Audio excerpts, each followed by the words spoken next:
Right, here's some hints for homework sheet 3. First question, there's the questions first of all. First question asks you first of all to find the equation of the median through C. So that's the line that goes through C that cuts that side there in half. Now from the diagram it looks horizontal. We can't assume that. We need to work out to see if it is or not. So how do we find a median? First thing we do is we find the midpoint. So I'm going to work out the midpoint of AB. So you're going to get that first of all. Then you're going to get the gradient through C. Now when you do the gradient through C, you will find it as 0. So that just ties up with what the diagram looks like. It's a horizontal line. You know that a horizontal line is y equals a number. What is that number? Well, it's whatever the y coordinate it goes through, so whatever that point there is, which of course is the same as that point there. So that gives you the equation of the red line. Second part of the question asks you to find the equation of the perpendicular bisector through BC. Perpendicular bisector, bisect cuts in half, so we're going to have to find the midpoint.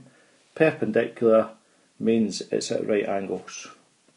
So, first thing we're going to do is we're going to find the midpoint of BC. Then we're going to find the gradient of BC. Then we're going to find the perpendicular gradient. And we're going to use that midpoint and that perpendicular gradient to get our equation.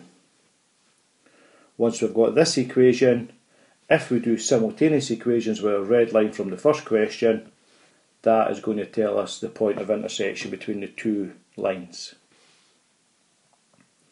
Question 2, we've got to find the equation of that red line there. Now we know from the diagram that it's perpendicular to PS.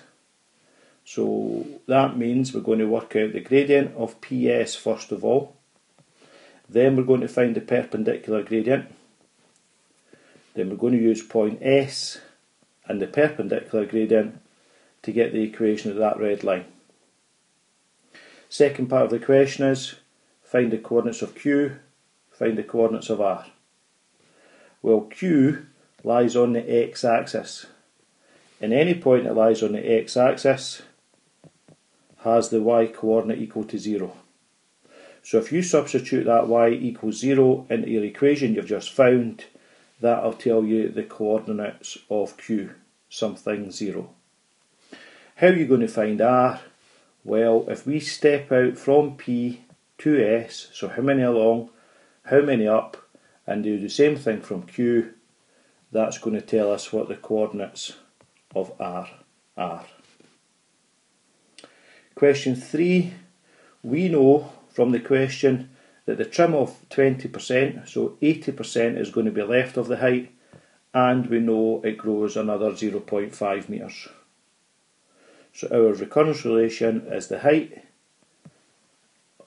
is going to be 0.8 of this year's height plus the 0.5 that it actually grows.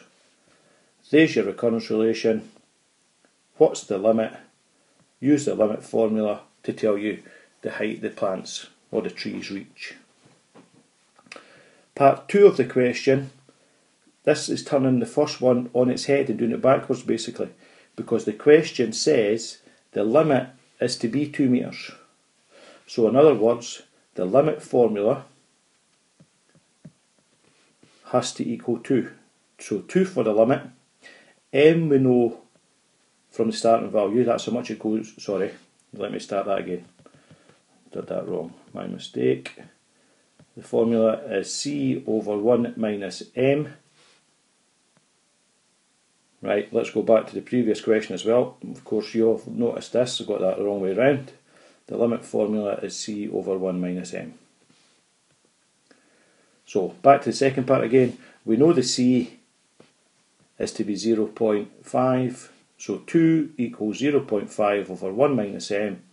A little bit of cross multiplying, I'll give you what M equals, so you know how much has got to be trimmed off. And the final question, you know the limit of each of these recurrence relations are the same. So the formula for the limit for the first one is 10 over 1 minus a, using m and c. Limit for the second one is 16 over 1 minus a squared, using the m and c. Now if these two limits have to be the same, then 1 over 10 minus a equals 16 over 1 minus a squared. How are we going to solve that?